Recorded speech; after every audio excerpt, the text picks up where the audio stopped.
الحمد للہ رب العالمین والصلاة والسلام علیک یا صفوۃ الانبیاء والمرسلین اما بعد فاعوذ باللہ من الشیطان الرجیم بسم اللہ الرحمن الرحیم قال اللہ تبارک وتعالی فی القرآن الکریم قل تعالوا اتل ما حرم ربکم علیکم الا تشرکوا به شیئا وبالوالدین احسانا ولا تقتلوا اولادکم من املاق نحن نرزقکم وإیاہم ولا تقربوا الفواحش منها ما ظهر منها وما بطن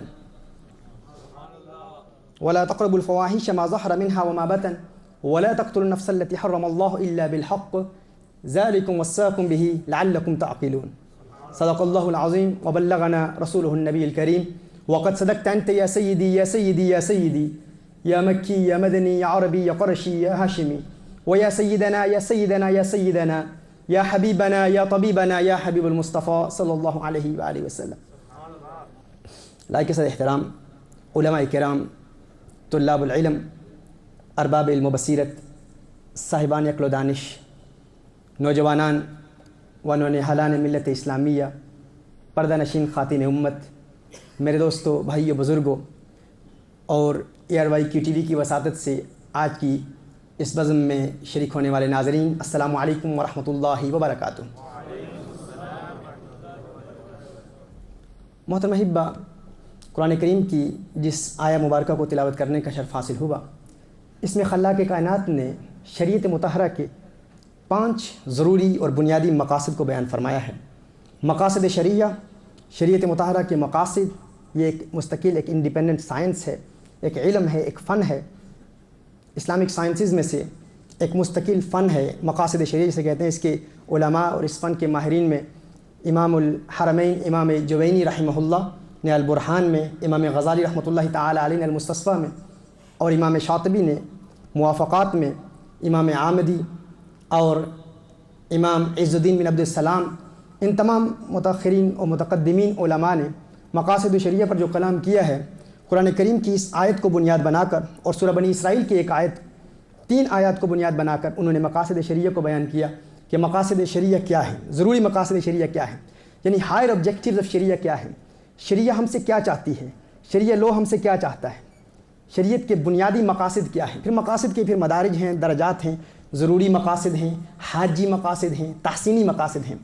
لیکن ضروری مقاصد میں 5 جو انتہائی اہم مقاصد ہیں شریعت مطہرہ کے، وہ آپ نوٹ کر لیں، ان کو لکھ لیں آپ.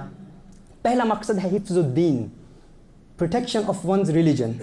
That is one of the main مقاصد آف شریعہ، حفظ الدین، پروٹیکشن آف ونز ریلیجن. دوسرا حفظ النفس، پروٹیکشن آف ونز لائف، انسان کی زندگی کا تحفظ، انسان کی زندگی کی حفاظت. یہ مقاصد شریعہ میں سے دوسرا اہم مقصد ہے. مقاصد شریعہ میں تیسرا اہم مقصد جو ضروری مقاصد میں سے ہے وہ ہے حفظ العقل، protection of one's intellect and sanity, انسان کے عقل کی حفاظت. اور مقاصد شریعہ میں چوتھا مقصد حفظ المال ہے، مال کی حفاظت، property and wealth, protection of property and wealth, یہ چوتھا مقصد ہے. اور 5واں بنیادی مقصد، یاد رکھیے جتنے بھی مقاصد ہم بیان کر رہے ہیں، انہی مقاصد کے ذریعے ہم شریعت مطہرہ کے دیگر قوانین کو بیان کریں گے. یہ ٹائٹلز ہیں، یہ عنوان ہیں، ان کے ذریعے انشاءاللہ آئندہ آنے والے ہم انشاءاللہ اس پوری سیریز میں، ان تمام لیکچرز میں ہم تفصیلی کلام انشاءاللہ تعالیٰ ان مقاصد پر کریں گے. یہ ایک بنیادی تمہیدی آج کا بیان ہوگا تاکہ وہ احباب جو اس فن اور ان اصطلاحات سے آگاہ نہیں ہیں، انہیں کسی حد تک ان اصطلاحات سے آگاہی حاصل ہو جائے. تو پہلا مقصد شریعہ کا بنیادی مقصد کیا ہے؟ حفظ الدین. دوسرا حفظ النفس، جان کی حفاظت. تیسرا حفظ العقل، عقل کی حفاظت. اور چوتھا حفظ المال ہے. اور 5واں حفظ النسل ہے، پروٹیکشن آف پروجنی، اولاد کی پروٹیکشن اور پروجنی کی پروٹیکشن. یہ 5واں بنیادی مقصد ہے شریعت مطہرہ کا. محترم احبہ، مقاصد الشریعہ پر بیان کرنے کا ایک بنیادی مقصد یہ بھی ہے کہ چونکہ یہ ہمارے ٹائٹل، یہ جو ہمارے لیکچرز ہیں، یہ فلسفہ احکام پر ہوں گے، جس میں ہم اسلامک لیگل سسٹم کی فلسفی کو بیان کریں گے، شریعت مطہرہ کی فلسفی کو بیان کریں گے، شریعت مطہرہ کی حکمتوں، مصلحتوں اور اسرار اور فوائد جو انسانیت کے لیے اللہ عز و جل نے شریعت مطہرہ میں رکھے ہیں، ان پر انشاءاللہ تعالیٰ ہم تفصیلی کلام کریں گے.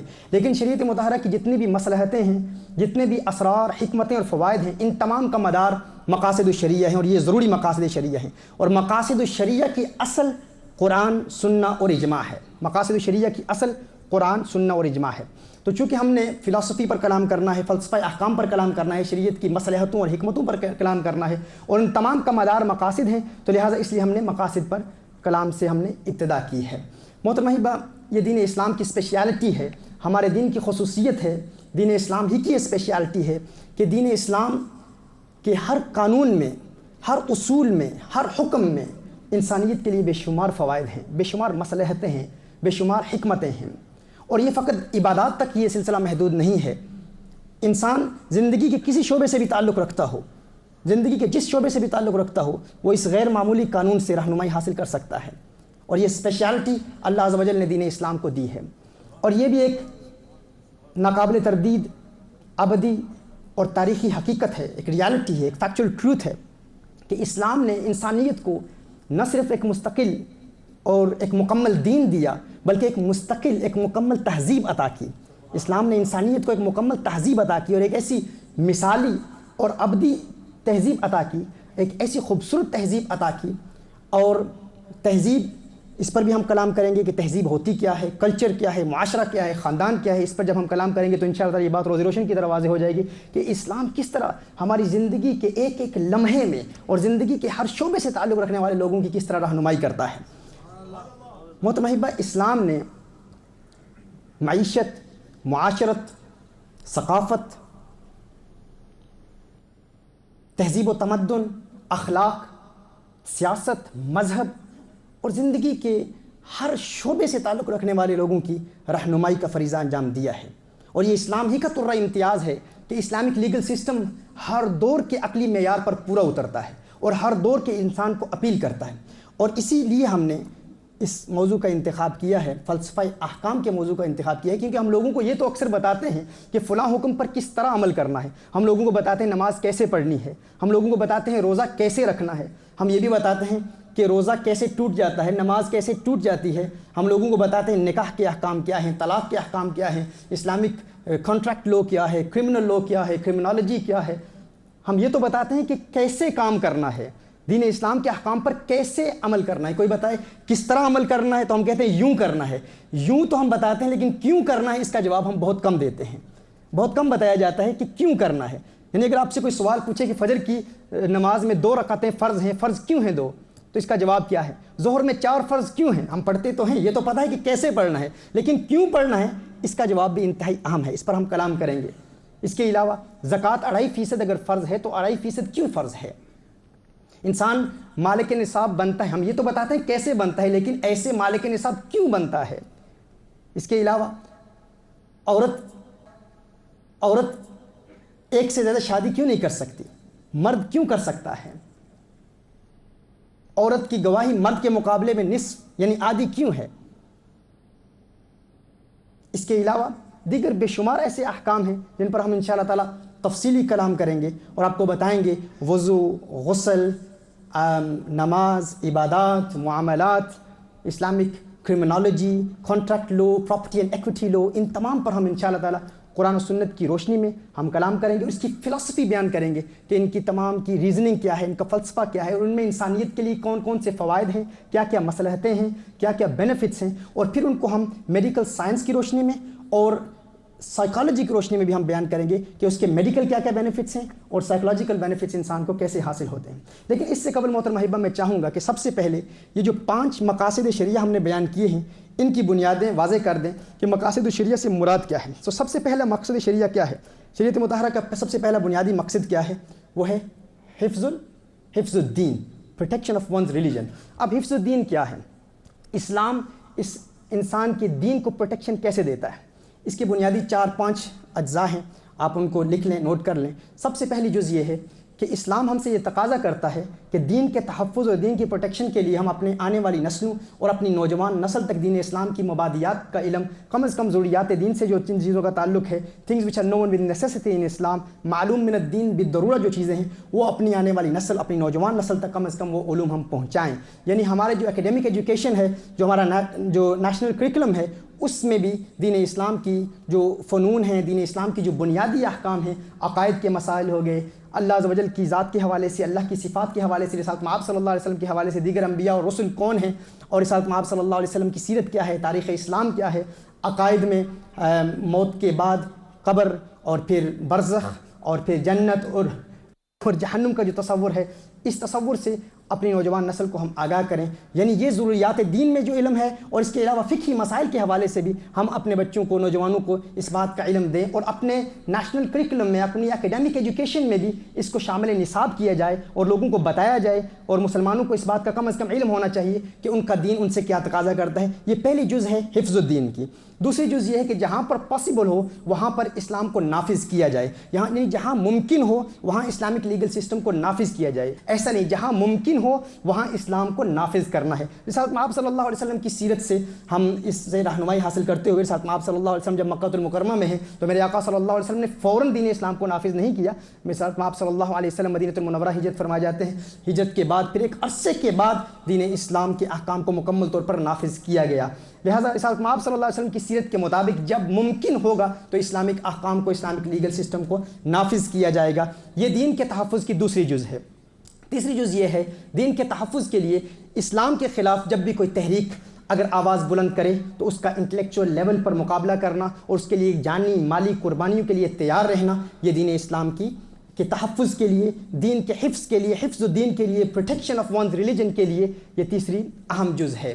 اس کے علاوہ ہم آگے بڑھتے ہیں کہ حفظ النفس کیا ہے، نفس کی حفاظت کیا ہے، جان کی حفاظت کیا ہے. اس کی حفاظت کے حوالے سے اسلام نے جن تعلیمات کو انتہائی اہم قرار دیا ہے وہ یہ ہے کہ ہم اپنے احباب تک، مسلمانوں تک کم از کم یہ پیغام پہنچائیں کہ اسلام میں انسانی زندگی کی جو سینکٹیٹی ہے، اسلامی زندگی کا جو تقدس ہے، اسلام کی ہر انسان کی جان کا جو تقدس ہے اسے اجاگر کیا جائے، اس کی اہمیت کو اجاگر کیا جائے، اور لوگوں کو بتایا جائے کہ اسلام میں اگر کوئی شخص کسی ایک فرد کو ناحق قتل کرتا ہے گویا اس نے تمام انسانیت کا قتل کیا ہے، گویا اس نے تمام ہیومینٹی کا قتل کیا ہے.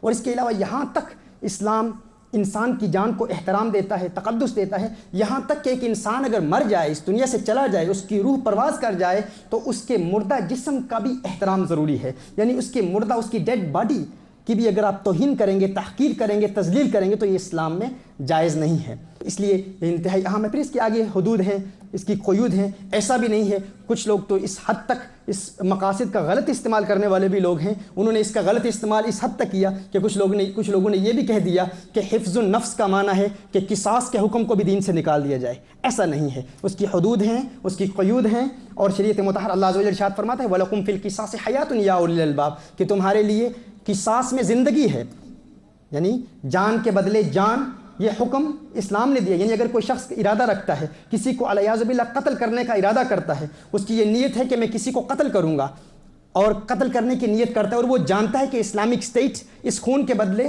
وہ میری جان لے گی، مجھے قتل کیا جائے گا، اور میری زندگی اور میری جان کا جو احترام ہے، میری حیات کا جو احترام ہے، جو وقت ہے، وہ میں کھو بیٹھوں گا.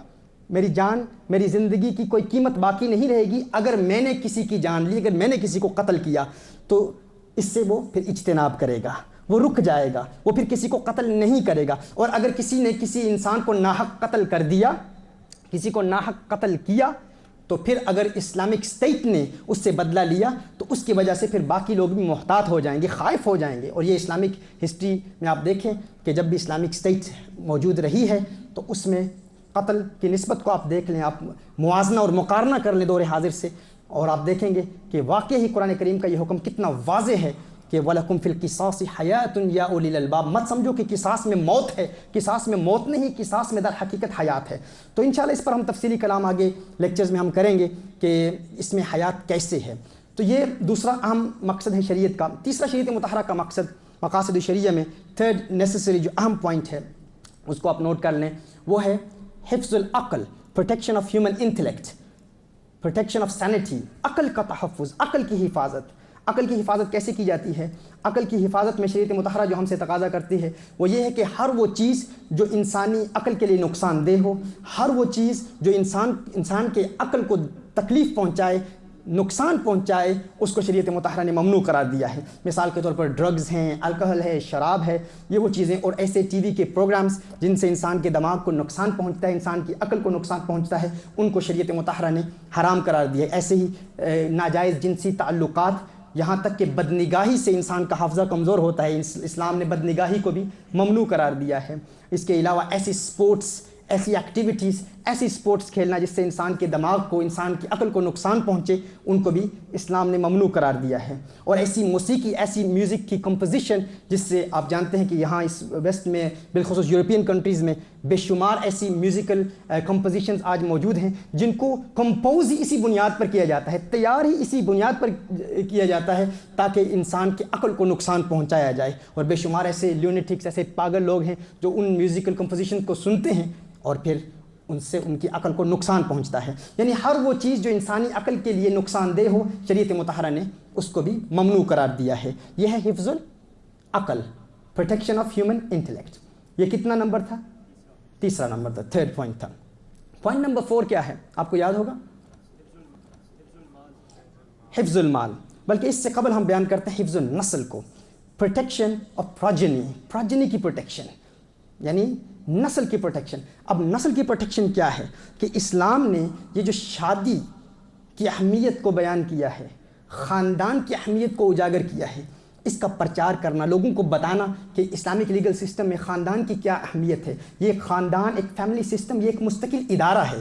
یہ اسلام نے انسانیت کو ایک عظیم تحفہ دیا ہے۔ اس کے ایسے ایسے قوانین اور ایسے ایسے اصول بتائے ہیں۔ والدین کے لیے اولاد کے حقوق، اولاد کے لیے والدین کے حقوق کیا ہیں، والد اور والدہ کا باہمی مشورہ، ذہنی ہم آہنگی کے ساتھ ایک مشورہ کرنا کہ ہم اپنی اولاد کی تربیت کیسے کریں گے، کس نہج پر تربیت کریں گے۔ یہ تمام قوانین جو رسالت مآب صلی اللہ علیہ وآلہ وسلم نے بیان فرمائے، ان کی اہمیت کو اجاگر کرنا، ان کا پرچار کرنا، لوگوں تک اس کی اہمیت تک کو پہنچانا، یہ خاندان اور نسل کی حفاظت ہے۔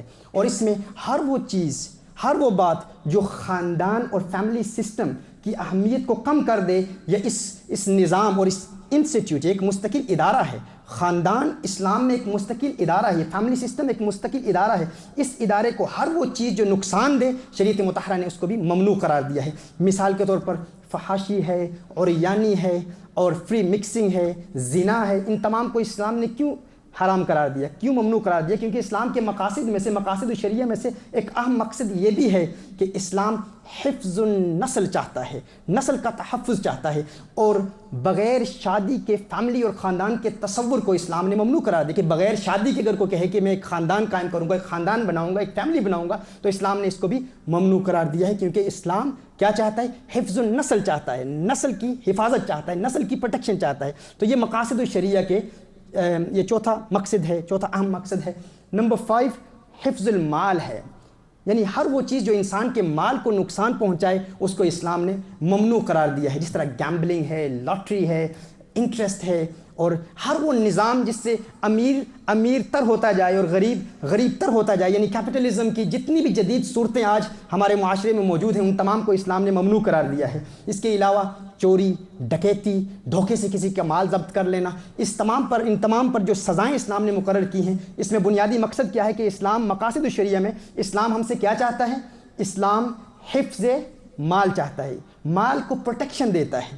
اب غور کریں، یہ اسلام کی وہ 5 نیسیسری مقاصد ہیں، 5 بنیادی ضروری مقاصد ہیں۔ پھر ضروری مقاصد کے بعد حاجی مقاصد ہیں، پھر تحسینی مقاصد ہیں، ان پر انشاءاللہ تعالی ہم آنے والے لیکچرز میں ہم تفصیلی کلام کریں گے۔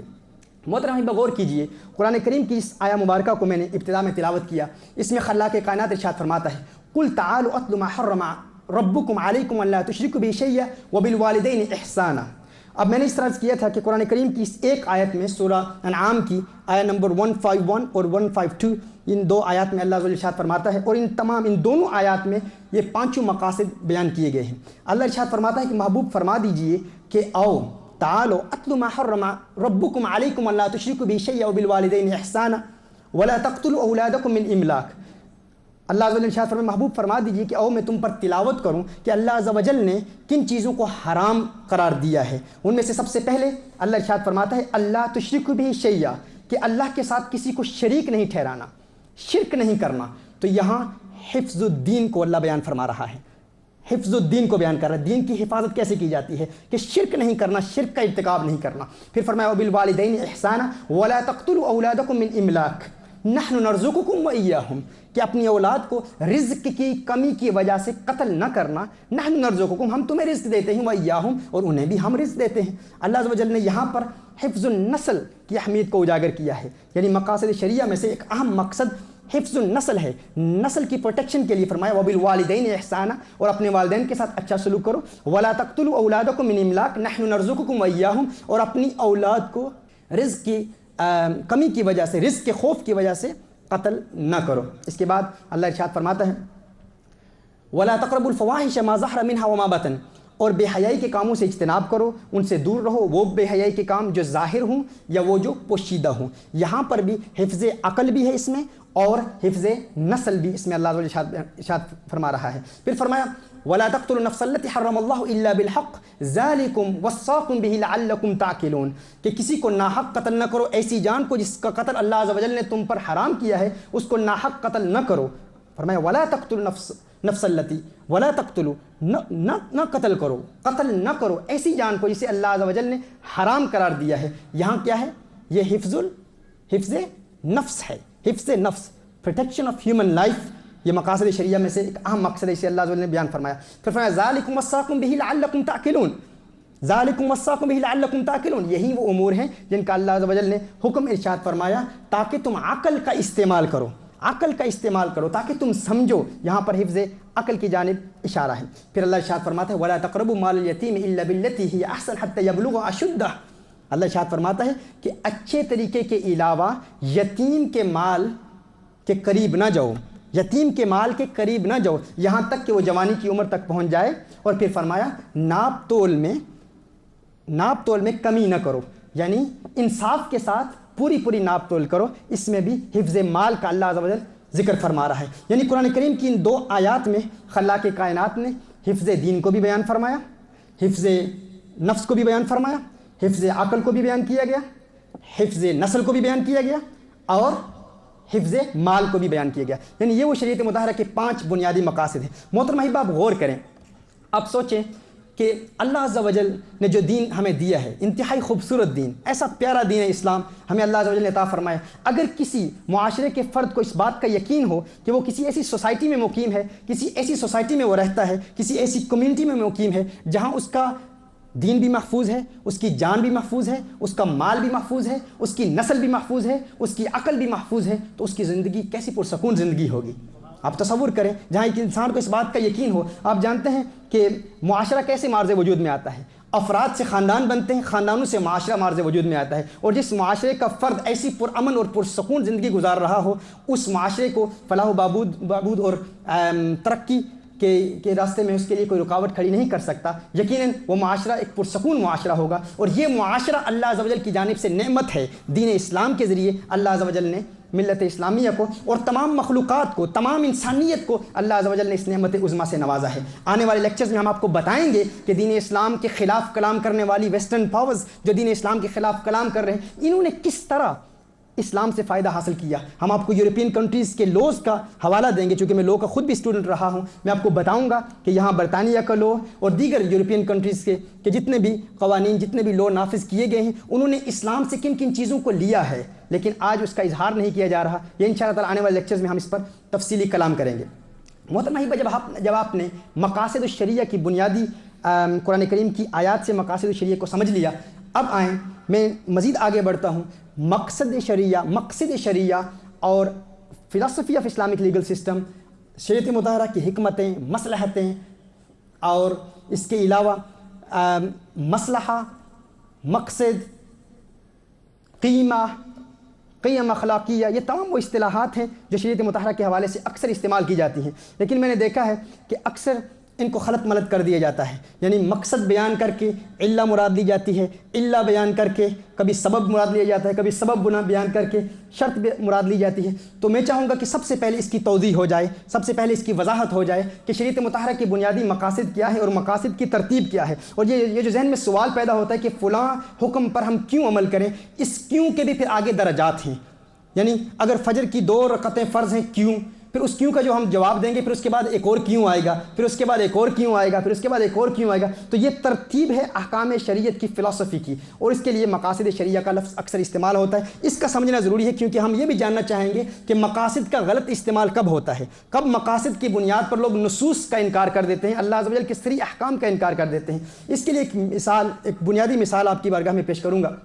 آپ جانتے ہیں کہ بچوں کے سوالات میں اکثر بڑی سادگی ہوتی ہے، پاک ذہن ہوتا ہے، اور بچے جب سوال کرتے ہیں تو ان کے سوالات کو اکثر والدین تو اگنور ہی کر دیتے ہیں، لیکن میرا یہ ذہن ہے کہ بچے جب بھی سوال کریں تو کوشش کی جائے کہ بچے کے سوال پر غور کریں، اس کے سوال کو پر جواب دینے کی کوشش کریں، تاکہ اس سے بچے کا ذہن وسیع ہوتا ہے، بچے کے ذہن میں وسعت پیدا ہوتی ہے اور سوچنے اور سمجھنے کی صلاحیت مزید بیدار ہوتی ہے۔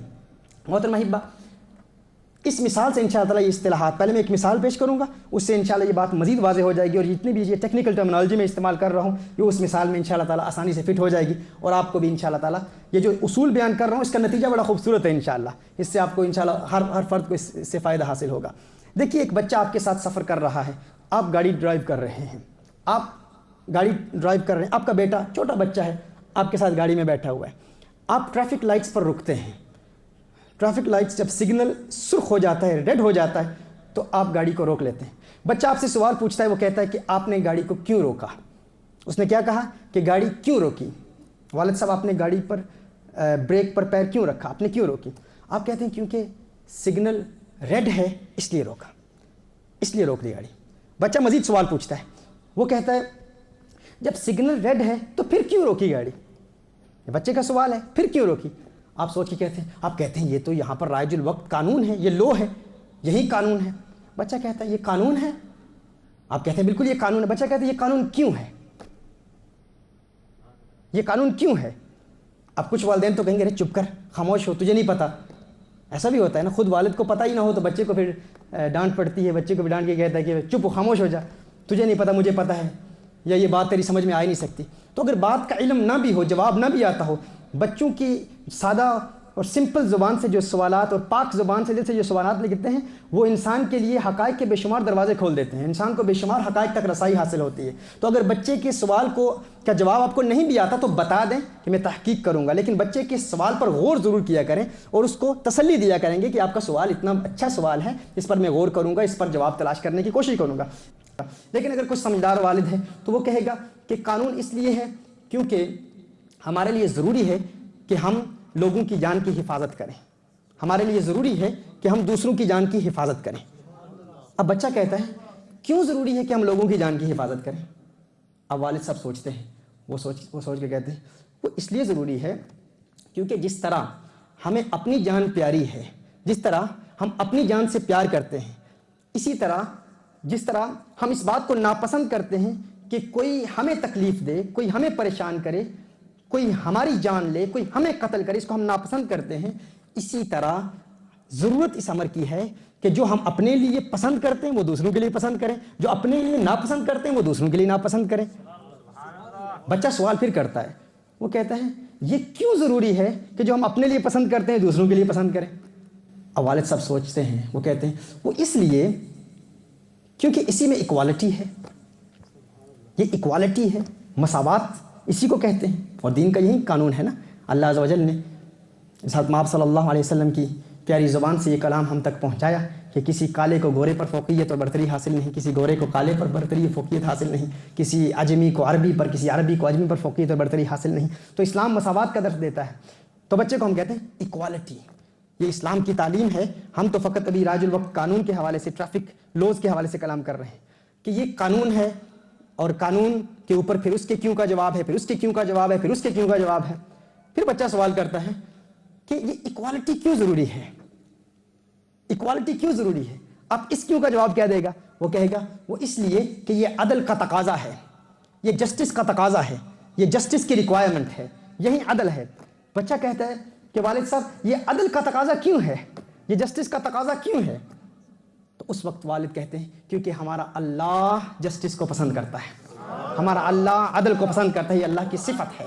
اب یہ ہے وہ ترتیب جس کے مطابق ہم شریعت مطہرہ کے قوانین کو ڈسکس کریں گے۔ میں نے آپ کو بتایا یہ وہ چیزیں ہیں جو آج سے قبل آپ نے اس سے پہلے شاید نہیں سنی ہوں گی، اور اردو زبان میں شاید ہی کسی ٹی وی چینل پر بھی اس تفصیل سے کلام کیا گیا ہوگا۔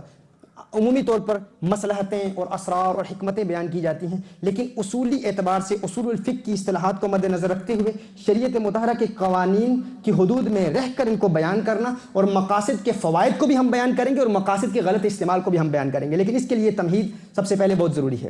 دیکھیے، جب آپ ٹریفک لائٹس پر رکتے ہیں ان ٹریفک لائٹس کو دیکھنا، اگر ہم اس کو اسلامک قانون کے حوالے سے دیکھیں تو ٹریفک لائٹس جب ریڈ ہوتی ہیں، سرخ ہوتی ہیں، سگنل جب سرخ ہے تو اس پر جب آپ گاڑی کو روک لیتے ہیں تو گاڑی کو روک لینا یہ قانون کہلاتا ہے۔ گاڑی کے روکنے کا حکم یہ کیا ہے؟ اس کو ہم لو کہتے ہیں، اسلام کی اصطلاح میں اس کو حکم شرعی کہتے ہیں۔ اور ٹریفک لائٹس کا سرخ ہو جانا اس کو علہ کہتے ہیں۔ آپ اس کو لکھ لیجئے، ٹریفک لائٹس کا سرخ ہو جانا اسے کیا کہتے ہیں؟ علہ، اردو میں علت کہتے ہیں، اس کی پلورل علل ہے، علل یہ کامن اصطلاح ہے، تو طلاب العلم اس اصطلاح سے آگاہ ہیں۔ تو ٹریفک لائٹس کا سرخ ہو جانا یہ کیا ہے؟ یہ علہ ہے۔ اور یہ قانون، یہ اصول کہ رک جاؤ، یہ کیا ہے؟ یہ حکم ہے۔ اسلام کی اصطلاح میں اس کو فتویٰ کہیں گے۔ فتویٰ آپ جانتے ہیں فرض ہے یا حرام ہے، واجب ہے، کرہ تحریمیہ ہے، سنہ موقدہ ہے، سنہ موقدہ کا اپوزٹ اساءہ ہے، یہ پھر وہ ساری اصطلاحات، جو بھی حکم ہوگا وہ حکم وہاں پر نافذ ہوگا۔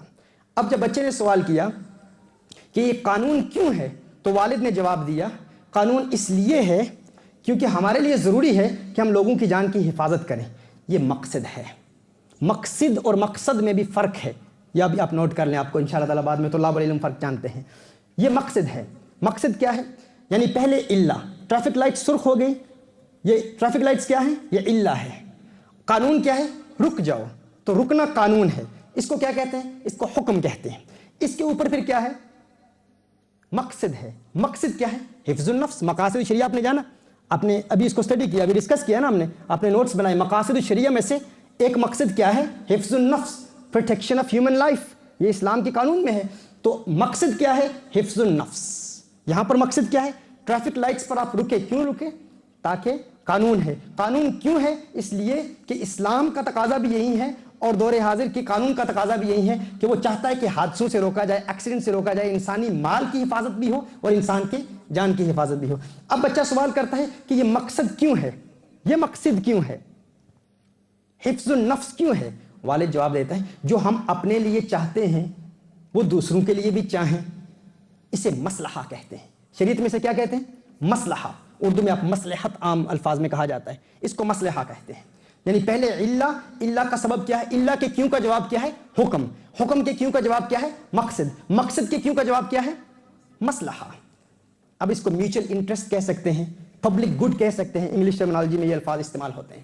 اب مصلحہ کے بعد بچہ پھر سوال کرتا ہے کہ ہے والد صاحب یہ کیوں ضروری ہے ہمارے لیے کہ ہم جو اپنے لیے پسند کرتے ہیں وہ دوسروں کے لیے پسند کریں، جو اپنے لیے ناپسند کرتے ہیں وہ دوسروں کے لیے ناپسند کریں، یہ کیوں ضروری ہے؟ والد صاحب کہتے ہیں ایکوالٹی۔ ایکوالٹی، ایکوالٹی، ہم ایک جیسے ہیں، اس کو کہتے ہیں قیمہ۔ اس کو کیا کہتے ہیں؟ قیمہ، قیمت، جس کو قیمت کہتے ہیں، قیم اخلاقیہ، یہ قیمت ہے اس کو۔ یعنی پہلے کیا آیا؟ سب سے پہلے علہ، علہ کے بعد حکم، حکم کے بعد مقصد، مقصد پھر اس کے تحت حفظ النفس سے باقی مقاصد ہیں، اور مقصد کے بعد پھر مصلحہ، مصلحہ کے بعد قیمت، قیمت کے بعد پھر آگے آتا ہے۔ پھر وہ والد کہتا ہے کہ اس کی قیمت ایکوالٹی ہے۔ وہ بچہ کہتا ہے ایکوالٹی کیوں ضروری ہے؟ مساوات کیوں ضروری ہے؟ ہم ایک جیسے کیوں ہیں؟ اللہ نے ہمیں ایک جیسا کیوں بنایا؟ والد کہتا ہے کیونکہ یہی عدل کا تقاضا ہے، یہی جسٹس ہے، یہی جسٹس ہے، یہی عدل ہے۔ اور جب وہ عدل کا جواب دیتا ہے تو یہ عدل کیا ہے؟ اس کو اصطلاحاً ہم کیا کہیں گے؟ فلسفہ کہیں گے۔ یہ فلسفی ہے، یہ وہ ٹائٹل ہے جس پر ہم انشاءاللہ تعالیٰ آنے والے لیکچرز میں تفصیلی کلام کریں گے۔ فلسفی of Islamic legal system, Islamic احکام کی کا فلسفہ کیا ہے، فلسفی کیا ہے؟ تو وہ جب کہے گا جسٹس، عدل، عدل، انصاف، یہ فلسفہ ہے۔ اب فلسفے پر جب وہ سوال کرے گا یہ فلسفہ کیوں ہے، عدل کیوں چاہتا ہے، یہ قانون عدل کیوں نافذ کیا جائے، تو اس کا جواب یہ ہے کہ ہمارا اللہ عدل کو پسند کرتا ہے، اس کو ایمان کہتے ہیں، اس کو ایمان کہتے ہیں، یا سلوک بھی اس کو کہتے ہیں۔ یہ ہمارے اللہ سے تعلق ہے جس پر ہمیں یقین ہے، یہ وہ ترتیب ہے۔ محترم بھائی، جب اس ترتیب میں ان اصطلاحات کو آپ نے سمجھ لیا، یہ بار بار آپ کو پڑھنا پڑے گا، اس کو ریوائز کرنا پڑے گا، اس کا مراجعہ کرنا پڑے گا۔ جب یہ ٹی وی پر نشر ہوگا پروگرام، پھر اس کے بعد انٹرنیٹ پر ہوگا، پھر آپ اس کو بار بار سنیں گے تو یہ تمام اصطلاحات انشاءاللہ تعالیٰ رفتہ رفتہ آپ کو ازبر ہو جائیں گے، اور پھر انشاءاللہ آنے والے لیکچرز میں ہم یہ اصطلاحات پھر بیان کرتے رہیں گے، کیونکہ انہی ٹائٹلز کے تحت آنے والے یہ انتہائی دلچسپ اور انٹرسٹنگ لیکچرز ہوں گے۔ اب ہم مزید آگے بڑھتے ہیں۔ مقاصد کا غلط استعمال کب ہوتا ہے؟ شریعت مطہرہ کے مقاصد کا غلط استعمال کب ہوتا ہے؟ جب لوگ مقاصد کو بنیاد بنا کر شریعت کے قوانین کا غلط استعمال کرتے ہیں اور نصوص کا انکار کر دیا جاتا ہے۔ محترم بھائی، اس حوالے سے غور کریں۔ سب سے پہلے جب آپ نے ان اصطلاحات کو کافی حد تک سمجھ لیا ہے، ہم مزید آگے بڑھتے ہیں. ایک قانون ہے، ایک اصول ہے جس کو امام شاطبی نے، امام غزالی نے، ان اکابر مقاصد الشریعہ کے علماء نے بڑی تفصیل سے بیان کیا. وہ اصول یہ ہے کہ ان الاحکام تدور علی العلل وليس علی الحکم. شریعت مطہرہ کے احکام کا مدار علتیں ہیں، حکمتیں نہیں ہیں. شریعت مطہرہ کے احکام کا مدار علتیں ہیں، حکمتیں نہیں ہیں، مصلحتیں نہیں ہیں. یعنی شریعت مطہرہ کے احکام کی بنیاد مصلحتیں نہیں ہیں. مصلحتوں کی وجہ سے، حکمتوں کی وجہ سے، فوائد کی وجہ سے احکام شریعت نہیں بدلا کرتے، کیونکہ شریعت مطہرہ کے احکام کا مدار علتوں پر ہوتا ہے، مصلحتوں پر نہیں ہوتا. اس کو سمجھنے کے لیے ایک ایگزامپل آپ سمجھ لیں، مزید اس سے وضاحت ہو جائے گی. دیکھیے علت کیا ہوتی ہے؟ علت اس چیز کو کہتے ہیں جو کسی بھی قانون کے واجب التعمیل ہونے کے لیے سبب لازمی ہو. واجب التعمیل ہونے کے لیے لازمی سبب ہو، اسے علت کہتے ہیں. دیکھیے آپ گاڑی چلا رہے ہیں، ٹریفک لائٹس ریڈ ہیں تو آپ نے گاڑی روکی. گاڑی کیوں روکی؟ کیونکہ قانون یہ ہے کہ ریڈ لائٹس پر گاڑی روکنی ہے. تو اس قانون کے واجب التعمیل ہونے کے لیے لازمی سبب کیا ہے؟ ٹریفک لائٹس ریڈ ہو گئی ہیں. تو جو لازمی سبب ہو، جس کو دیکھ کر قانون نافذ ہو جائے فوراً، اس کو علت کہتے ہیں. آپ اس بات کو سمجھ گئے؟ اس کو علت کہتے ہیں. اب دیکھیے اللہ عز و جل نے قرآن کریم میں شراب کی حرمت کا حکم فرمایا کہ شراب حرام ہے. اب شراب حرام ہے، لیکن شراب کی حرمت کی علت کیا ہے؟ جس طرح گاڑی کے روکنے کے حکم کی علت ٹریفک لائٹ کا ریڈ ہو جانا ہے. اب شراب کی حرمت کی علت کیا ہے؟ نشہ ہے. whatever intoxicates you it's haram. every intoxicant thing is haram in Islam. تو شراب اگر حرام ہے تو حرام ہونے کی علت کیا ہے؟ نشہ ہے. اب دیکھیں آپ کے سامنے شراب کی بوتل پڑی ہے، آپ بوتل کی طرف ہاتھ بڑھاتے ہیں، لیکن آپ کو یاد آ جاتا ہے اللہ کا حکم کہ شراب حرام ہے، کیونکہ شراب کی بوتل کے اندر آپ کو نشے کی علت نظر آ رہی ہے. جس طرح آپ گاڑی چلا رہے ہیں، آپ کو traffic lights red traffic light نظر آتی ہیں، آپ نے بریک لگا دی، فوراً روک لی کیونکہ علت نظر آئی، آپ کو حکم یاد آ گیا. اسی طرح آپ شراب کی بوتل کی جانب ہاتھ بڑھا رہے ہیں، آپ نے شراب کی بوتل کو دیکھا، آپ کو اس میں نشہ ہے، آپ نے ہاتھ پر بریک لگا لی، ہاتھ کو روک لیا. کیوں؟ کیونکہ وہ علت شراب کی پائی جاتی ہے. اب دیکھیں یہ تو علت ہے، اب اس پر پھر حکمت ہے، مصلحتیں ہیں.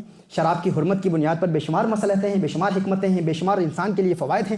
اللہ عز و جل نے جن مصلحتوں کا ساتھ میں آپ صلی اللہ علیہ وسلم نے بیان فرمایا، لیکن مصلحتوں پر شریعت مطہرہ کے احکام کا مدار نہیں ہے. مصلحتوں میں ایک مصلحت یہ بھی ہے کہ جب انسان شراب پیتا ہے تو وہ ہوش و حواس کھو بیٹھتا ہے اور اس سے ایسے افعال کا ارتکاب ہوتا ہے جو انسانی شرف اور وقار سے فروتر ہیں، گرے ہوئے ایسے کام وہ کرتا ہے. آپ دیکھتے ہیں کہ بازاروں میں، گلیوں میں شرابی لوگ کس طرح شور مچاتے ہیں. یعنی انسان ایسے ایسے افعال کا ارتکاب کرتا ہے، یہاں تک کہ ایسا وقت بھی آ جاتا ہے کہ کبھی انسان ماں، بہن، بیٹی اور زوجہ کے مابین امتیاز نہیں کر پاتا، علیاذ باللہ. تو یہ برے افعال کا ارتکاب انسان شراب کی وجہ سے کرتا ہے. تو شراب کی حرمت کی مصلحت کیا ہے؟ وزڈم کیا ہے؟ ریزن کیا ہے؟ شراب کی حرمت کی مصلحت یہ ہے کہ انسان کو اللہ عز و جل شراب سے اس لیے بچا رہا ہے تاکہ اس بری سٹیج سے بچائے، اس بری حالت سے بچائے، اس بری کیفیت سے بچائے. اب اگر کوئی شخص کہتا ہے کہ دیکھیے اس ترقی یافتہ دور میں، دور حاضر میں، شراب بنانے کے کچھ ایسے جدید طریقے بھی ایجاد ہو چکے ہیں جس میں انسان شراب پیتا ہے لیکن شراب پینے کے باوجود وہ ہوش میں رہتا ہے، وہ روزمرہ زندگی کے تمام کام وہ معمول کے مطابق کرتا ہے اور اسے کوئی تکلیف بھی نہیں ہوتی اور وہ ہوش میں بھی رہتا ہے. اب اگر کوئی شخص ایسا کہے، وہ کہے کہ دیکھیں میرے لیے شراب حرام نہیں ہے، اس لیے کہ ایک تو میں شراب کم پیتا ہوں اور ایک ایسی شراب پیتا ہوں کہ جس میں نشہ تو ہے لیکن وہ شراب اس قدر نشہ نہیں دیتی. نشہ تو ہے لیکن اس میں ایسا نشہ ہے کہ میرے ہوش بھی بحال رہتے ہیں، میں اپنے اوپر سے تحکم اور قابو میں قائم رہتا ہوں اور ہوش قائم رہتے ہیں، حواس قائم رہتے ہیں، تحکم نہیں کھوتا، ہوش قائم رہتا ہے.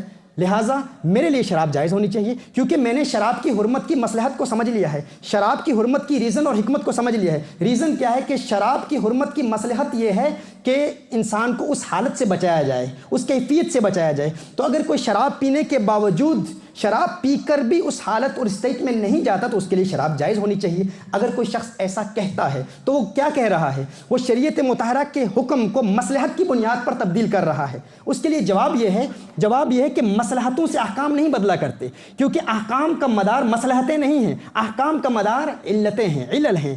ہر وہ چیز جس میں نشہ ہے وہ حرام ہے. رسالت میں آپ صلی اللہ علیہ وسلم نے ارشاد فرمایا ما اسکر کثیرہ فقلیلہ حرام. یعنی ہر وہ چیز جو بڑی مقدار میں، زیادہ مقدار میں انسان کو نشہ دے وہ کم مقدار میں بھی حرام ہے.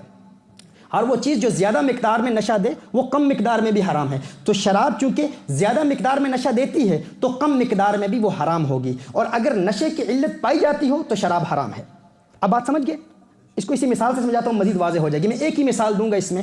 آپ سنڈے مارننگ کو صبح آپ گاڑی ڈرائیو کر رہے ہیں برطانیہ میں، آپ سوچ رہے ہیں اتنا رش اور ازدحام نہیں ہے، ہجوم نہیں ہے، ٹریفک نہیں ہے، آپ ریڈ لائٹس پر رکتے نہیں ہیں. آپ کہتے ہیں کہ میں ان ریڈ لائٹس کے اس حکم اور سگنل کی مصلحت کو جانتا ہوں، میں جانتا ہوں کہ یہ حفظ النفس کے لیے ہے، حفظ المال کے لیے ہے، کسی کی گاڑی کا ایکسیڈنٹ نہ ہو جائے، کسی کی جان بچ جائے. تو میں جب دیکھ رہا ہوں کہ یہاں پر ازدحام نہیں ہے، پیدل چلنے والے لوگ بھی یہاں موجود نہیں ہیں، زیادہ گاڑیاں بھی نہیں، تو میں اتنی دیر کیوں انتظار کروں صرف سگنل پر؟ وہ کراس کر جاتا ہے. اب جب وہ کراس کرتا ہے تو فوراً پولیس والا اس کو پکڑ لیتا ہے. پولیس والا کہتا ہے تو نے کیوں کراس کیا؟ یہ انلیگل ہے. وہ کہتا ہے میرے لیے انلیگل نہیں ہے. بھائی تیرے لیے انلیگل کیوں نہیں ہے؟ وہ کہتا ہے اس لیے کیونکہ میں اس لیگل رولنگ کی مصلحت اور اس کی وزڈم کو سمجھتا ہوں. وہ کہتا ہے وزڈم کیا ہے؟ وزڈم یہ ہے کہ اس میں حفظ نفس ہے، انسان کی لائف کی پروٹیکشن ہے، اور مجھے پتا ہے کہ سنڈے مارننگ کو اتنی ٹریفک نہیں ہے، اتنے لوگ نہیں ہیں، اور ٹریفک لائٹس پر میں نے دیکھا اتنا رش بھی نہیں ہے، گاڑیاں بھی نہیں آ رہی، تو میں کیوں انتظار کروں؟ میرے لیے حکم بدلنا چاہیے کیونکہ میں اس حکم کی مصلحت کو سمجھتا ہوں. کیا پولیس والا اس کی اس بات کو مان لے گا؟ وہ تسلیم کر لے گا؟ وہ تو چالان کرے گا، وہ تو آپ کو ٹکٹ دے گا یا آپ کے لائسنس پر پوائنٹس لگا دے گا، وہ کہے گا، فائن کرے گا آپ کو. آپ اس کے ساتھ ضد کریں گے؟ آپ کہیں گے کہ نہیں میں مصلحت کو جانتا ہوں، اس بنیاد پر میرے لیے لو بدلنا چاہیے، تبدیل ہونا چاہیے. آپ کہیں گے نہیں. وہ پولیس والا بھی کہے گا لو ہے، قانون ہے. جب تو نے ٹریفک لائٹس کو دیکھا ریڈ ہیں تو تیرے لیے ہر حال میں رکنا ضروری ہے، ہر حال میں تیرے لیے بریک لگانا ضروری ہے، رکنا ضروری ہے، کیونکہ لو کا مدار علتوں پر ہوتا ہے، مصلحتوں پر نہیں ہوتا، حکمتوں پر نہیں ہوتا. جو مصلحت تیری سمجھ میں آئی ہے اس کے علاوہ بھی بے شمار مصلحتیں ہوں گی. جو قانون ساز، جو لیجسلیٹرز ہیں، جنہوں نے قانون بنایا ہے، وہ ان مصلحتوں کو جانتے ہیں. تیرا کام ہے کہ تو اس علت کو دیکھ اور اس علت پر عمل کر. اب اس پر کوئی شخص کبھی یہ نہیں کہتا کہ میں کراس کر جاؤں گا، اور اگر اس پر کوئی جرم اور کرمنل افینس اس پر لگے تو کوئی اس پر اعتراض نہیں کرتا کہ اس کرمنل افینس مجھ پر کیوں لگا ہے، میں نے کوئی غلطی نہیں کی. ہر بندہ تسلیم کر لیتا ہے کہ میں نے قانون توڑا ہے. لیکن آج لوگ مقاصد الشریعہ کی بنیاد پر اسلام کے احکام بدلنے پر اس حد تک اصرار کر رہے ہیں کہ شراب جائز ہے. بھائی اتنی تو کم از کم جائز ہونی چاہیے، جو زیادہ مقدار میں نہ ہو، جو نشہ نہ دے، جو نشہ دے لیکن انسان کے ہوش بحال رہیں اور انسان کو ہوش رہے اور انسان اپنے اوپر سے تحکم کو نہ کھوئے، تو وہ کم از کم وہ جائز ہونی چاہیے. تو اس کے لیے جواب یہ ہے کہ علت کو دیکھا جائے گا. احکام شریعت، ان الاحکام تدور علی العلل وليس علی الحکم. شریعت مطہرہ کے احکام کا مدار علتیں ہیں، حکمتیں نہیں ہیں. حکمت ایک تیری سمجھ میں آئی ہے، اس طرح کی بے شمار مصلحتیں ہیں، بے شمار حکمتیں ہیں. اگر تو نے ایک حکمت اور مصلحت کی بنیاد پر حکم کو بدل دیا تو ہر شخص پھر اس پر عمل کرے گا، ہر شخص پھر ہر حکم کو بدلنے میں کامیاب ہو جائے گا. وہ کہے گا کہ میرے لیے ڈیفرنٹ احکام ہیں. تو اس لیے جو شخص رائج الوقت قانون، یہاں برطانیہ کا قانون توڑنے کے لیے تیار نہیں ہے، وہ کہتے ہیں پولیس نے کہہ دیا ہے قانون ہے، لو ہے، اس پر میں عمل کروں گا، تو اللہ کی بارگاہ میں اللہ کے قانون کو تبدیل کرنے کی وہ ضرورت کیسے کر سکتا ہے؟ بہت بڑی ضرورت ہے نا. تو اس لیے سب سے پہلے یہ بات واضح ہو جانی چاہیے کہ احکام کا مدار علتوں پر ہوتا ہے، حکمتوں اور مصلحتوں پر نہیں ہوتا. اور یہ علت کا ایک بیان آپ کو میں نے واضح کر دیا. مزید آپ آگے بڑھیں. دیکھیں کچھ لوگ یہاں تک کہہ دیتے ہیں، اب یہاں پر جو طلاب العلم درس نظامی کے بیٹھے ہوں شاید وہ یہاں پر یہ سوچ رہے ہوں کہ یہاں پر علت کا غلط استعمال ہوا، چونکہ کچھ شوافے کی اصطلاحات ہیں، ان اصطلاحات میں فرق بھی ہے. لیکن اگر آپ علت اور سبب، شرط اور علامت کے حوالے سے مزید تحقیق کریں گے، یا نور الانوار کی وہ بحث آپ پڑھ لیں، سبب حقیقی، سبب مجازی، اور سبب فیہ معنی العلہ، اور سبب لہ شبہۃ العلہ، تو اس سے آپ کو یہ سارے کنٹرڈکشن اور تعارض کا ازالہ ہو جائے گا، اس کی مزید آپ کے لیے وضاحت ہو جائے گی. لیکن ہم مزید آگے بڑھتے ہیں. دیکھیے کہ جب ہم اسی علت پر غور کرتے ہیں تو بے شمار احکام اسلام ہم دیکھتے ہیں کہ آج دنیا بھر میں لوگ اسلام کی بنیادی احکام کو حکمتوں کی بنیاد پر نصوص کے انکار پر اصرار کر رہے ہیں کہ ہم نصوص کا انکار کریں گے، اور نصوص کا انکار کیا جا رہا ہے، صریح نصوص کا، صریح اللہ کے احکام کا انکار کیا جا رہا ہے. آپ کو چند مثالیں آپ کے وجہ کرتا ہوں. دیکھیے جب ہم روزہ رکھتے ہیں، اللہ ارشاد فرماتا ہے فمن شہد منکم الشہر فلیصمه ومن كان مريضا او على سفر فعدة من ایام اخر يريد الله بكم اليسر ولا يريد بكم العسر. کہ جب رمضان المبارک کا مہینہ آتا ہے، جو شخص رمضان المبارک کے مہینے کو پاتا ہے اس کے لیے ضروری ہے کہ وہ روزہ رکھے. اب روزہ رکھنے کی حکمت کیا ہے؟ اچھا یہ بھی آپ کو بتا دوں ایک اور علامت ٹریفک لائٹس کے حوالے سے ہی میں ایک آپ مزید کو ایک علامت بیان کر دوں.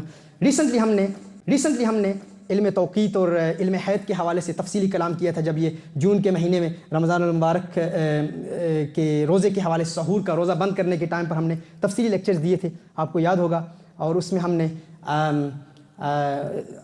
جو فجر صادق ہے، فجر قاذب ہے، اس پر تفصیلی کلام کیا تھا۔ وہ جو روشنی مستطیر ہے اور مستطیل ہے، یہ روشنی کیا ہوتی ہے، اور جب سورج افق شرقی میں ہرائزن سے 18 ڈگریز نیچے ہوتا ہے، 18 ڈگریز، 15 ڈگریز، 13 ڈگریز کیا ہیں، اور اس سے صبح صادق طلوع ہوتی ہے، فجر صادق طلوع ہوتی ہے۔ فجر صادق کیا ہے، فجر کاذب کیا ہے، اس پر ہم نے علم حید کی روشنی میں اور شرح چغمینی اور دیگر بڑی کتابوں کے حوالے دیے تھے۔ مجھے بڑی خوشی ہوئی تھی کہ ماشاءاللہ کچھ ایسے لوگ جو طلاب العلم بھی نہیں ہیں، وہ مخروط ذل العرض اور اس کے علاوہ قرۂ بخار کے حوالے دے رہے تھے۔ تو اس حوالے سے مجھے امید ہے کہ کچھ اصطلاحات تو ابھی تک بھی آپ کو یاد ہوں گی، وہ تو چونکہ ٹیکنیکل ٹرمینالوجی تھی، لیکن بنیادی طور پر وہ اگر آپ اصطلاح آپ اس کو یاد رکھیں کہ وہ جو روشنی سامنے ظاہر ہوتی ہے، یعنی فجر جب طلوع ہوتی ہے تو اس وقت فجر کے طلوع ہونے کے وقت ہمارے لیے حکم کیا ہے؟ اللہ ارشاد فرماتے ہیں کلوا واشربوا حتی یتبین لکم الخیط الابیض من الخیط الاسود، کھانا کھاتے رہو یہاں تک کہ وہ روشنی ظاہر ہو، وہ روشنی نمودار ہو۔ یعنی جو ہی وہ روشنی ظاہر ہوتی ہے شرقی افق پر، ایسٹرن افق پر، ایسٹرن ہرائزن پر، جو ہی وہ روشنی ظاہر ہوتی ہے تو کیا حکم ہے؟ جو ہی وہ روشنی ظاہر ہوگی ہم نے کھانا روک دینا ہے، کھانا نہیں کھانا۔ یعنی وہ روشنی، اس کو ٹریفک لائٹ سمجھ لیں آپ کہ وہ روشنی ظاہر ہوئی تو کیا حکم ہے؟ بریک لگا لیں، کھانا نہیں کھانا بھی۔ ہاں، تو کیا اس روشنی کے لیے ہم کھانا روکتے ہیں؟ نہیں، وہ روشنی علت ہے، وہ روشنی ایک علت ہے۔ اب شریعت مطہرہ کے احکام کا مدار علتوں پر ہوتا ہے، لیکن یہ بھی بات یاد رکھیں کہ علت کی وجہ سے ہم شریعت مطہرہ کے قوانین پر عمل نہیں کرتے۔ مقصود حقیقی اللہ کی عبادت ہے۔ حقیقی مقصود کیا ہے؟ اللہ کی عبادت ہے، عبودیت ہے۔ ہم اس روشنی کی وجہ سے روزہ نہیں رکھتے، روزہ رکھتے ہیں اللہ کی رضا کے لیے۔ پھر ہم کھانا نہیں کھاتے، بھئی اس میں پھر حکمتیں کیا ہیں، مصلحتیں کیا ہیں؟ اس میں حکمتیں ہیں کہ جب ہم بھوکے رہیں گے، اللہ فرماتا ہے یا ایھا الذین آمنوا کتب علیکم الصیام کما کتب علی الذین من قبلکم لعلکم تتقون۔ روزے کی ایک حکمت کیا ہے کہ انسان کو تقوی ملتا ہے، روزے کی وجہ سے انسان متقی ہوتا ہے۔ اچھا، اب کوئی شخص یہ کہتا ہے کہ دیکھیے اگر روزے کا مقصد تقوی ہے اور روزے کا مقصد یہ ہے کہ انسان غریبوں کی بھوک کو محسوس کرے، غریبوں کی پیاس کو محسوس کرے، اگر روزے کا بنیادی مقصد یہی ہے تو ٹھیک ہے، میں رمضان المبارک میں روزہ نہیں رکھتا، میں کسی دوسرے مہینے میں روزہ رکھ لوں گا اور اس سے میں غریبوں کی بھوک کو محسوس کر لوں گا، تو مجھے رمضان المبارک میں روزہ رکھنے کی ضرورت نہیں ہے۔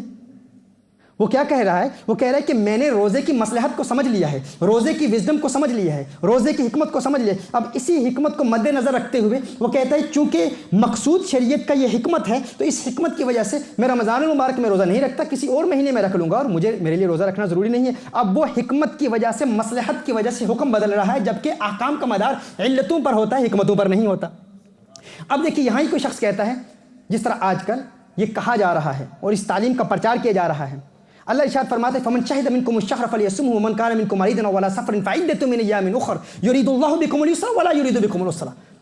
کہ اللہ تمہارے لیے آسانی چاہتا ہے، اللہ تمہارے لیے تکلیف نہیں چاہتا۔ کہ جو شخص مریض ہے یا مسافر ہے اس کے لیے رمضان المبارک کا روزہ رکھنا فرض نہیں ہے۔ کیوں؟ اس کی مصلحت کیا ہے، اس کی وزڈم کیا ہے کہ جو مریض ہے یا مسافر ہے اس کے لیے رمضان المبارک کا روزہ رکھنا فرض نہیں ہے، کیونکہ اس میں اس کے لیے تکلیف ہے، اس میں اس کے لیے تکلیف ہے۔ تو اس تکلیف کو دور کرنے کے لیے اسی مصلحت کے پیش نظر کہا گیا کہ وہ رمضان المبارک میں روزہ نہ بھی رکھے، بعد میں رکھ لے، اس کے لیے کوئی مواخذہ نہیں ہے، آخرت میں کوئی باز پرس اور گرفت نہیں ہے، کوئی اکاؤنٹیبلٹی نہیں ہے۔ اب ایک شخص کہتا ہے کہ دیکھیں یہ تکلیف تو ایک اسٹوڈنٹ کو بھی ہے، ایک اسٹوڈنٹ کو بھی یہ تکلیف ہے، میں یونیورسٹی کا اسٹوڈنٹ ہوں، رمضان المبارک میں میرے ایگزامز ہیں، اب ایگزامز میں اگر میں روزہ رکھوں گا تو یہ روزہ میرے لیے باعث تکلیف ہوگا، لہٰذا میں بھی رمضان المبارک میں روزہ نہیں رکھوں گا، میں بعد میں رکھ لوں گا، کیونکہ رمضان المبارک کے روزے کی مصلحت کو میں سمجھتا ہوں۔ اور قرآن کریم میں چونکہ اللہ نے ارشاد فرمایا کہ مریض کے لیے اللہ آسانی دے رہا ہے، مسافر کے لیے اللہ آسانی دے رہا ہے، تو اسی آسانی سے فائدہ حاصل کرتے ہوئے میں بھی رمضان المبارک میں روزہ نہیں رکھوں گا کیونکہ یونیورسٹی میں میرے ایگزامز ہیں، تو کیا وہ حکم شرعی کو بدلنے کا حقدار ہے؟ کیا وہ بدل سکتا ہے؟ تو اس میں بھی ہم کہیں گے کہ شریعت مطہرہ کے احکام کا مدار علتوں پر ہوتا ہے، حکمتوں پر نہیں ہوتا۔ مزید آگے بڑھتے ہیں، عورت کے حجاب کا مسئلہ، عورت کے لیے حجاب ضروری کیوں ہے؟ اس کی بے شمار مصلحتیں ہیں، بے شمار وزڈمز ہیں۔ ایک وزڈم یہ بھی ہے کہ عورت کو پروٹیکشن دی جاتی ہے حجاب کے ذریعے، کیونکہ اگر حجاب پہنا ہو تو کم نظریں عورت کی طرف اٹھتی ہیں، عورت نے جب حجاب کیا ہو تو کم نظریں اٹھتی ہیں۔ اب کوئی شخص کہتا ہے کہ دیکھیں یورپین کنٹریز میں اگر عورت نے حجاب نہ کیا ہو تو اس کی جانب کم نظریں اٹھیں گی، کیونکہ ہر عورت اکثر عورتیں حجاب کے بغیر ہوتی ہیں، لیکن جو حجاب پہن کر گھر سے نکلتی ہے اس کی جانب زیادہ نگاہیں اٹھتی ہیں، زیادہ نظریں اٹھتی ہیں۔ تو گویا کہ اب وہ مصلحت ہماری سمجھ میں آ گئی، اور وہ مصلحت اب برطانیہ میں مفقود ہے، وہ موجود نہیں ہے، کیونکہ عورت اگر حجاب پہن کے گلیوں میں جائے گی تو اس کی جانب زیادہ نگاہیں اٹھیں گی، لہٰذا اب عورت کے لیے حجاب ضروری نہیں ہے، کیونکہ ہم نے مصلحت کو سمجھ لیا ہے۔ تو کیا ہم اس کو قبول کریں گے؟ ہرگز قبول نہیں کریں گے، کیونکہ احکام کا مدار مصلحتوں پر نہیں ہوتا۔ یہ میں اس لیے بیان کر رہا ہوں کیونکہ ہمارے آنے والے تمام لیکچرز اسی پر ہوں گے، اور اس پر ہم بار بار زور دیں گے کہ کوئی حکم شرعی، اور اسی لیے ہمارے اکابر علماء میں سے بے شمار علماء ہیں جنہوں نے یہ کہا، اس بات پر زور دیا ہے کہ مصلحتوں کو ہرگز بیان نہ کیا جائے، کیونکہ اس سے فتنے پھیلیں گے۔ جب عوام الناس مصلحتوں کی بنیاد پر احکام کو بدلنا شروع کر دیتی ہے، اور ہر کوئی ایرا غیرہ نتھو خیرہ جسے دین کی مبادیات کا علم نہیں ہوتا، وہ کہتا ہے کہ مجھے پتہ ہے یہ مصلحت، اس کی بنیاد پر ہم حکم بدل دیں گے۔ اب اسی طرح یہ اس طرح کی بے شمار مثالیں ہیں۔ دیکھیے، زنا کی حرمت کی ایک مصلحت، ایک سبب زنا کی حرمت کا اختلاط نسب بھی ہے، یا یوں کہہ لیں کہ عورت کی شادی کے حوالے سے ایک وقت میں عورت کے لیے ایک مرد کے نکاح میں ہونا جائز ہے، زیادہ کے لیے نہیں ہے۔ کیوں؟ کیونکہ اگر اس کے خاوند 2-3 خاوند ہوں تو جو اس کی اولاد ہوگی تو یہ متعین ہم کیسے کریں گے کہ اس کی کس کی اولاد ہے؟ یہ ایک مصلحت ہے شریعت کی، لیکن یہ علت نہیں ہے، اور مصلحتیں بے شمار ہوتی ہیں۔ اب کوئی شخص یہ کہے کہ دیکھیے دور حاضر میں ڈی این اے ٹیسٹ کے ذریعے پتہ کیا جا سکتا ہے کہ یہ بیٹا کس باپ کا بیٹا ہے، اس کا والد کون ہے، تو لہٰذا اب عورت کے لیے ایک سے زیادہ شادیاں کرنا جائز ہے۔ تو ہم کہیں گے نہیں، ایک مصلحت تیرے ذہن میں آئی ہے، اس کا یہ مطلب نہیں ہے کہ اسی مصلحت کی بنیاد پر احکام شریعہ وضع کیے گئے ہیں، نہیں، مصلحتیں بے شمار ہوتی ہیں، احکام شریعت کا مدار علتوں پر ہوتا ہے۔ اسی طرح یہاں پر یہ بھی کہہ دیا جاتا ہے کہ دیکھیے مسافر کے لیے نماز کیا ہے؟ نماز کی قصر کا حکم ہے کہ نماز قصر کی جائے گی، کہ 4 فرض ہیں تو وہ 2 فرض ادا کرے گا، 4 فرض ہیں تو 2 فرض ادا کرے گا اگر مسافر ہے۔ تو یہاں یہ کہا جاتا ہے کہ چونکہ ہم نے اس کی مصلحت کو سمجھ لیا ہے، اس کی حکمت کو سمجھ لیا ہے، اس کی مصلحت اور حکمت یہ ہے کہ جب مسافر سفر پر ہوتا ہے تو اس کے لیے بہت مشقت ہوتی ہے، اور پرانے زمانے میں ان ادوار میں سفر بڑے مشکل ہوا کرتے تھے، تو لہٰذا جب لوگ سفر پر جاتے تھے تو ان میں بہت زیادہ ان کو مشکلات اور تکلیفوں کا سامنا کرنا پڑتا تھا، لہٰذا ان کے لیے اللہ عز و جل نے حکم دے دیا آسانی کے لیے کہ 4 فرض نہ پڑھیں، 2 فرض پڑھیں۔ لیکن دور حاضر میں لوگ اے سی کمرے میں، اے سی گاڑی میں سفر کر رہے ہیں، جگہ جگہ مساجد ہیں، اور سفر بھی اتنا کم سفر ہے، مسافت بھی بہت کم ہے، تو لہٰذا اب انہیں 2 فرض نہیں پڑھنے چاہیے، انہیں 4 فرض پڑھنے چاہیے، اب قصر کا حکم باقی نہیں رہا۔ تو کیا ہوا کہ ایک مصلحت کی بنیاد پر آپ شریعت مطہرہ کے احکام کو بدل رہے ہیں، جبکہ وہ ایک مصلحت نہیں ہے، اور اسی مصلحت اور اسی شریعت مطہرہ کے مقصد اور مقاصد کو بنیاد بنا کر نصوص کا صریح انکار کر رہے ہیں، یعنی نصوص کا انکار کیا جا رہا ہے مقاصد کی بنیاد پر۔ اور یاد رکھیں محترم احبہ، یہ شیطانی فکر ہے، میرے نزدیک یہ شیطانی فکر ہے، اسلام کو مقاصد کی بنیاد پر تبدیل کرنا۔ اس کے لیے میں آخری دلیل پیش کرتا ہوں اور ہم اپنی گفتگو کو ختم کرتے ہیں۔ دیکھیے، اللہ عز و جل نے شیطان کو حکم فرمایا تھا، اور اللہ کا وہ صریح حکم تھا، وہ واضح حکم تھا، وہ کیا تھا کہ آدم علیہ السلام کو سجدہ کر، آدم علیہ السلام کو سجدہ کر، یہ اللہ کا صریح حکم تھا، واضح حکم تھا، آدم علیہ السلام کو سجدہ کر۔ اب شیطان نے انکار کیا۔ اب کچھ سیٹنسٹ موومنٹس ہیں، وہ یہ بھی کہتی ہیں کہ شیطان سے بڑا موحد کوئی نہیں تھا، شیطان سب سے بڑا توحید پرست تھا، وہ اللہ کی شریعت کے مزاج سے آگاہ تھا، وہ اللہ کی شریعت کے احکام کو جانتا تھا، وہ مقاصد و شریعہ کو جانتا تھا، شیطان کو علم تھا کہ شریعت کا مزاج کیا ہے، شریعت یہ چاہتی ہے کہ اللہ کے علاوہ کسی دوسرے کی عبادت نہ کی جائے، اللہ کے علاوہ کسی دوسرے کو سجدہ نہ کیا جائے، ہر چند کہ اللہ عز و جل کا صریح حکم تھا کہ آدم علیہ السلام کو سجدہ کر، لیکن شیطان گویا کہ یہ کہہ رہا تھا کہ میں موحد ہوں اور مجھ سے بڑا موحد کوئی نہیں ہے اللہ تیرے حکم کو میں تجھ سے بہتر سمجھتا ہوں، الیاذ باللہ، کہ میں جس مصلحت تک مجھے رسائی حاصل ہو گئی ہے وہ یہ ہے کہ تیری شریعت کا مزاج یہ ہے کہ اللہ کے علاوہ کسی دوسرے کو سجدہ نہیں کرنا، اب اگر تو بھی حکم دے، تیرا صریح حکم ہے، تو تیرے صریح حکم پر بھی میں عمل نہیں کروں گا۔ یہی مزاج کچھ نام نہاد علماء کا بن چکا ہے کہ اللہ عز و جل صریح حکم بیان فرما رہا ہے، وہ کہتے ہیں کہ ہم مقاصد کو جانتے ہیں، ہر چند کے مقاصد یہ ظنیات میں سے ہیں، یہ تو انسان اپنی عقل سے ان کو اخذ کرتا ہے، مصلحتوں اور مقاصد کو انسان اپنی عقل سے اخذ کرتا ہے، اور یہ ظنی ہے، انڈیسائسو نالج ہے، ڈیفینیٹو نالج ہے بھی نہیں، اور عقل کا تو اعتبار ہی نہیں ہے، عقل عیار ہے، 100 بیس بدل لیتی ہے، عشق بیچارہ نہ ملا نہ زاہد نہ حکیم، تو عقل تو کچھ بھی کہہ سکتی ہے نا، تو عقل یہ جو کیوں کے سوالات ہیں، ان کی بنیاد پر عقل احکام کو بدل دیتی ہے۔ کھیتی میرے فلسفہ کی پکتی ہی نہیں، تدبیر سے تقدیر چمکتی ہی نہیں، ہر بار منہ کی کھاتی ہے لیکن پھر بھی یہ سے عقل تھکتی ہی نہیں. یہ عقل کا کام ہے یہ کیا وہ کیوں اس طرح شریعت کا احکام. بھائی جو اللہ نے فرما دیا ہے, الا یعلم من خلق وهو اللطیف الخبیر, اللہ ارشاد فرماتا ہے کیا تم اللہ سے بھی بہتر جانتے ہو؟ جس نے پیدا کیا, جس نے تخلیق کیا, کیا تم اس سے بھی بہتر جانتے ہو؟ وہ شریعت مطہرہ کی حکمتوں کو بہت بہتر جانتا ہے, تم سے بہت اچھا جانتا ہے. وہ خلاق کائنات ہے, وہ وہی ہے جس نے شریعت مطہرہ کے احکام وضع کیے ہیں. تو اب خود مقاصد کو اخذ کیا اور مقاصد کی بنیاد پر احکام شریعت کو بدل دینا, یہ بہت بڑی جرأت ہے, یہ بہت بڑی جرأت ہے. تو آئیے آج کی اس وزن میں یہ ہمارا ایک تمہیدی بیان تھا. آئندہ لیکچر میں ہم انشاءاللہ تعالیٰ آپ کو قرآن اور سنت کی روشنی میں مقاصد شریعہ کے حوالے سے ہم کلام کریں گے. پھر اس کے بعد ہم اسلامک لیگل سسٹم کی فلاسفی بیان کریں گے, اور اللہ کے وجود کو ثابت کرنے سے ہم انشاءاللہ ابتدا کریں گے.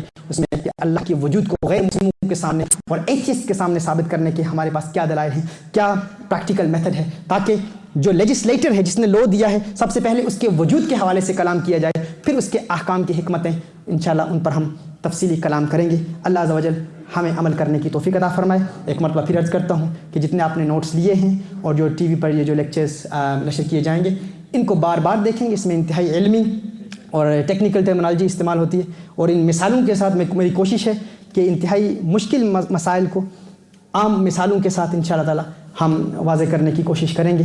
انشاءاللہ تعالی رفتہ رفتہ دل کے دروازے مزید کھلیں گے, اور انشاءاللہ یہ مفاہیم و مضامین ہمارے لیے آسان ہو جائیں گے, اور انشاءاللہ پھر ان کا آگے پرچار بھی کرنا ہے. اور اس سے انسان کے ایمان کو مزید تقویت ملتی ہے. جب انسان دیکھتا ہے کہ شریعت کے ہر حکم میں بے شمار ریزنز ہیں, بے شمار مصلحتیں ہیں, بے شمار حکمتیں ہیں, تو اس سے انسان کو مزید پختگی حاصل ہوتی ہے. اللہ عز و جل ہمیں دین اسلام کا علم عطا فرمائے اور دین اسلام کی تعلیمات کا پرچار کرنے کی توفیق عطا فرمائے. اس لیکچر کے حوالے سے یا کوئی بھی سوال آپ کا کوشچن ہو تو ARYQ TV کی اسکرین پر نیچے دیے گئے میرے ای میل ایڈریس PIRSAQIB@live.com PIRSAQIB@live.com اس پر آپ مجھے ای میل کر سکتے ہیں. اللہ عز و جل ہمیں عمل کرنے کی توفیق عطا فرمائے. وآخر دعوانا الحمد للہ رب العالمین.